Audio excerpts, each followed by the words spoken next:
Et ni vu ni connu. Non mais j'ai plus de spatule propre. Du coup j'essaie de faire ça à la fourchette sans abîmer la poêle. J'ai mis plein d'huile, mais évidemment l'huile elle est là au lieu d'être sous l'œuf quoi. Boum, petit déj. Enfin, brunch en l'occurrence. Il est donc 14 h, je me suis réveillée avec une dalle, pas possible. Comme vous savez, je me suis fait réveiller très tôt ce matin. Ah, vous savez pas que je me suis fait réveiller à 7h30 du matin? Attends, il faut que je vous montre ça parce que c'était épique. Attention, est-ce que vous êtes prêts à voir ma tête un peu dans le fion, un peu en colère de s'être fait réveiller à 7h du mat? Si vous n'avez pas envie de recevoir ma tête vénère, franchement passez. Mais sinon, c'est assez mignon de me voir comme ça. Ça me fait beaucoup rire parce qu'en général, on se voit pas de l'extérieur en colère. Et donc, ça m'a bien fait marrer de me voir au montage. Enjoy, c'est cadeau. Je le fais de bonté de cœur. C'est du don de soi. À ce stade, c'est du don de soi. Putain, les gars, il est 7h30 du mat. Moi, je voulais bien dormir et tout. C'est le jour de la semaine où je peux vraiment dormir. Je sais que j'ai ma main devant la caméra. Putain. Et je viens de me faire réveiller par un livreur qui m'a appelé. Donc là, il est 7h30 du mat. Qui m'a appelé pour me livrer les rideaux que j'ai commandés sur la Redoute. Et en plus, donc il me réveille. Donc je m'attends pas à ce qu'il me livre à cette heure-là, un samedi. J'ai rien demandé. Et il m'a parlé comme une merde. Après, je comprends qu'il me parle comme une merde, parce que le mec, lui, essaie juste de faire son taf et il réveille tout le monde, donc ça le saoule parce que les gens, ils sont dans le gaz, quoi. Bah oui, forcément, tu viens chez moi, il est 7h30 du matin, on est un samedi, quoi. Bien sûr que je suis dans le gaz, t'es. Genre, tu me réveilles, je suis dans mon lit, littéralement, au moment où je décroche, quoi. Et le gars, il me dit, oui, j'arrive dans un minute, je fais, mais vous livrez quoi? Il me fait, c'est un petit paquet. Je fais, bah, il y a une boîte aux lettres, il y a des codes... Et en fait, dans mon immeuble, on a une boîte aux lettres commune assez grande pour les paquets. Et il me dit, vous allez descendre, madame, parce que je suis contre signature. J'ai pas l'énergie de relever, mais il m'a... En fait, il m'a parlé comme une merde. Il m'a patronalisé. Il m'a donné des ordres. Et en plus de ça, je me suis fait engueuler en bas. Parce que j'ai pas compris ce qu'il m'a dit, en fait. Genre, il me file le paquet.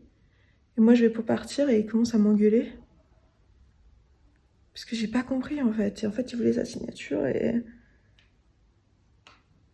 Et je lui dis, mais monsieur, je suis dans le gaz, là, vous venez de me réveiller, en fait.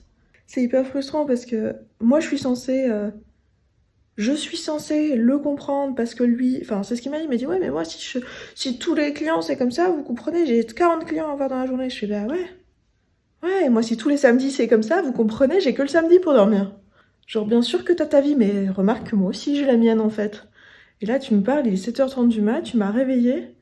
Et tu t'attends à ce que je te fasse des propos clairs, mais... Et c'est tout le temps comme ça. En fait, le nombre de fois où je me prends la tête avec les livreurs, mais j'en peux plus des livreurs, en fait. Enfin, moi, il y a un moment, je peux pas être à leur disposition, quoi. Genre, les mecs qui m'appellent, tu vois, mon métier, c'est d'être en ligne. Enfin, vous m'avez vu de toute façon, mon métier, c'est que je suis toute la journée sur Zoom, en fait. Et donc, même si je suis chez moi, ça, c'est un truc de manière générale, les gens ne pichent pas, quoi. C'est pas parce que t'es chez toi et que tu bosses chez toi que t'es en vacances, en fait. C'est pas parce que je bosse depuis chez moi que je suis en vacances. Alors oui, je suis flexible, mais je peux pas décrocher mon téléphone comme ça. Je déteste qu'on me téléphone. Je déteste, mais par-dessus tout, qu'on me passe des coups de fil. Et je sais que les générations d'avant, c'était un truc normal et que le livreur, en l'occurrence, il pense te rendre un service et puis c'est pratique pour lui. Et de manière générale, les gens qui t'appellent, ils pensent que c'est bien pour toi, nanana, nanana. Mais allez vous faire mettre le téléphone. Je suis désolée, je suis en colère, c'est le matin. Je viens de me faire réveiller par un livreur, comme je viens de vous expliquer 2 secondes avant. Ouais. Non mais écoute aussi, parce que si tu suis pas, on va pas y arriver. Hein. Putain. Non mais... Et merde, tu sais quoi, c'est moi qui écoute pas ce que je dis, regarde. Putain.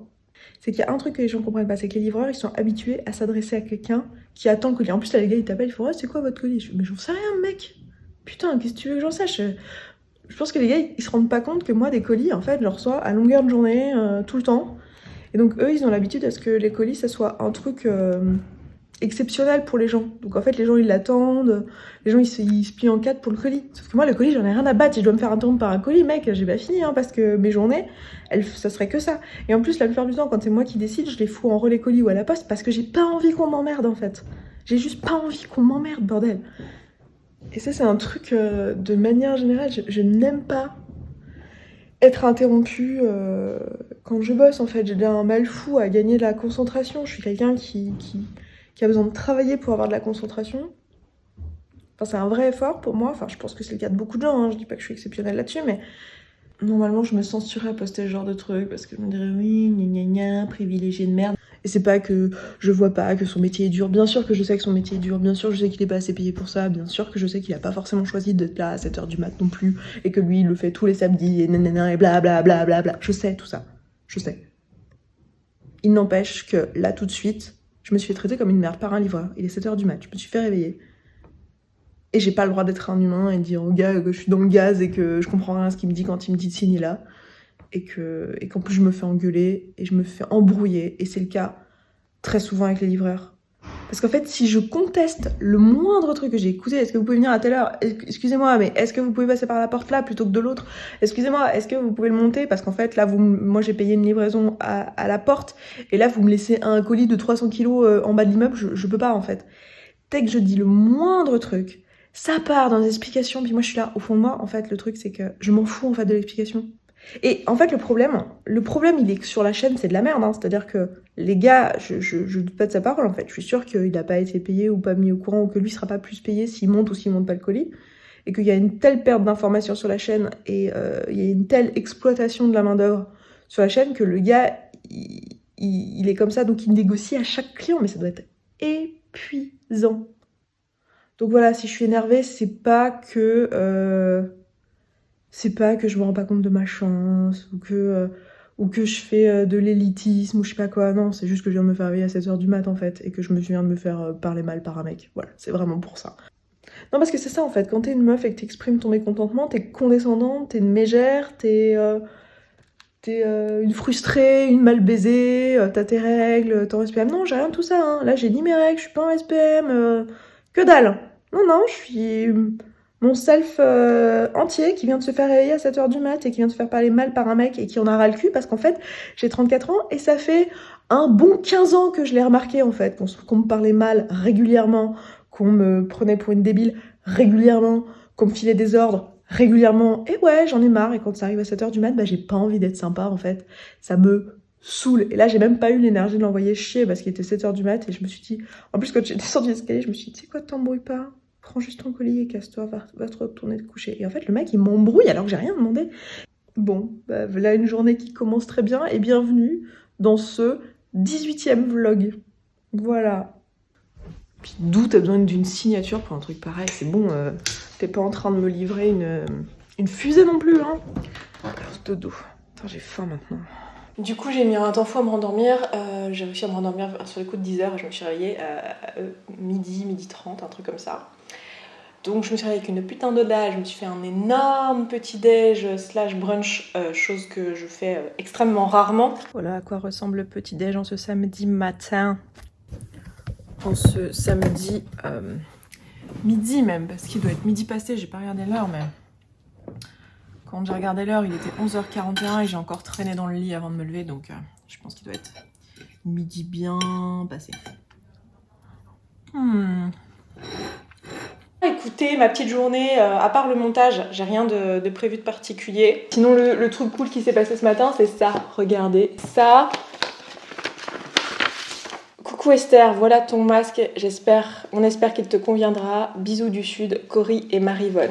Alors, je savais que j'allais recevoir ça parce que c'est l'une d'entre vous qui m'a contactée en me disant écoute, ma grand-mère fait des masques parfaits pour c'est en tissu pour les personnes qui ont des lunettes. J'ai accepté qu'elle m'en envoie un. J'ai pas encore regardé, donc déjà je vais l'ouvrir devant vous, voilà à quoi ça ressemble. Elle me l'a emballé, enfin, c'est trop kiki en plus quoi, c'est vraiment trop mignon avec un petit mot et tout. Oh là là, mais c'est super bien fait en fait.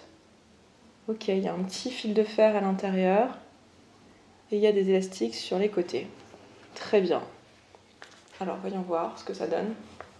Écoute, en tout cas au niveau taille c'est juste parfait. Ça tire pas du tout sur les oreilles, c'est bien parce que c'est C'est pas des élastiques en élastique, mais des élastiques en, vous savez, en jersey de coton.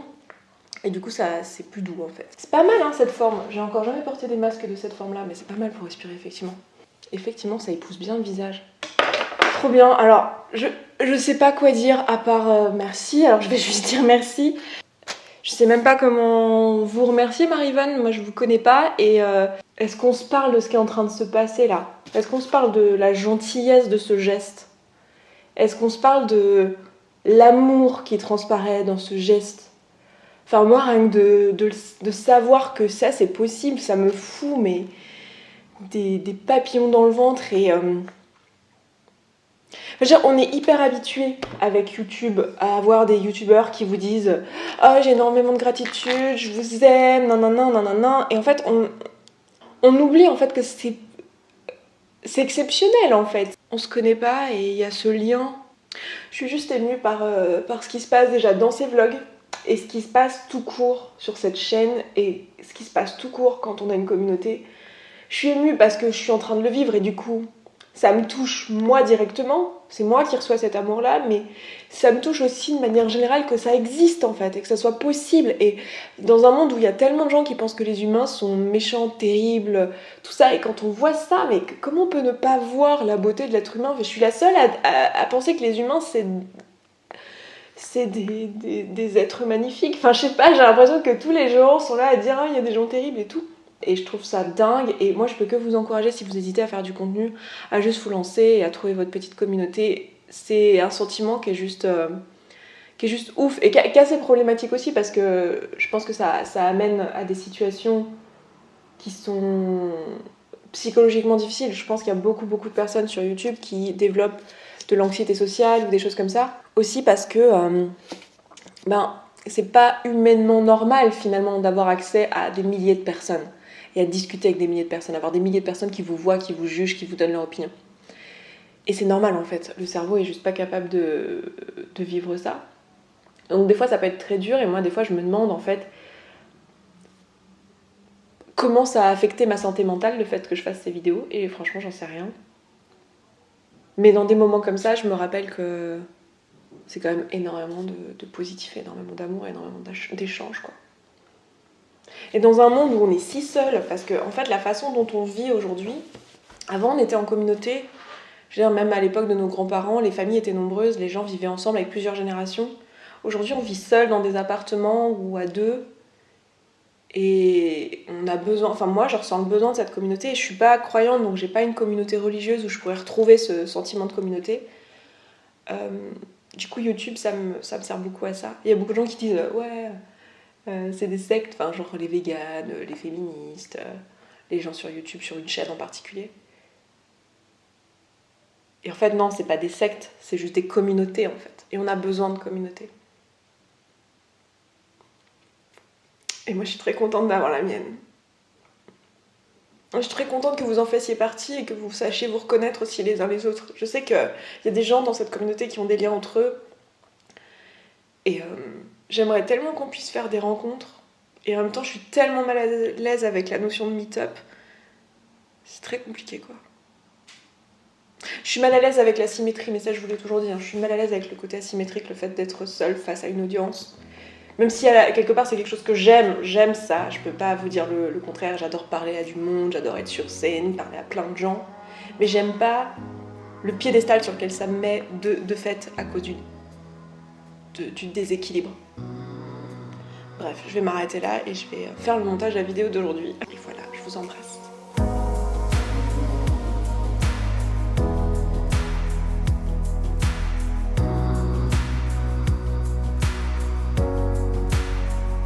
Donc voilà du coup quand même les rideaux que j'ai reçus.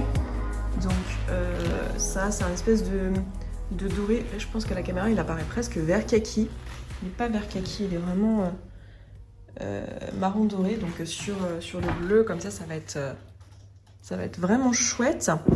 Et en fait à la base j'avais surtout craqué sur cette couleur là, mais il n'y en avait plus qu'un, donc je l'ai pris quand même. Une espèce de rouille, je sais pas, je trouve que ça va bien aussi avec cette couleur là. Donc je sais pas si je ferais pas, il m'en faut 2 pour cette porte, donc je sais pas si je ferais pas un rouille et un doré, ou si le rouille, je le mettrais pas sur la fenêtre en fait. Avec potentiellement soit sur la fenêtre et avec potentiellement un autre bleu. En fait, dans cette marque-là, il y a aussi un bleu canard, mais là, il n'était pas disponible. Donc, soit j'arrive à revoir l'espèce de couleur rouille quand ils seront de nouveau réapprovisionnés, soit j'essaie d'avoir le bleu canard, mais voilà, je tournerais bien en tout cas avec ces différentes couleurs. Ça m'a l'air pas mal du tout.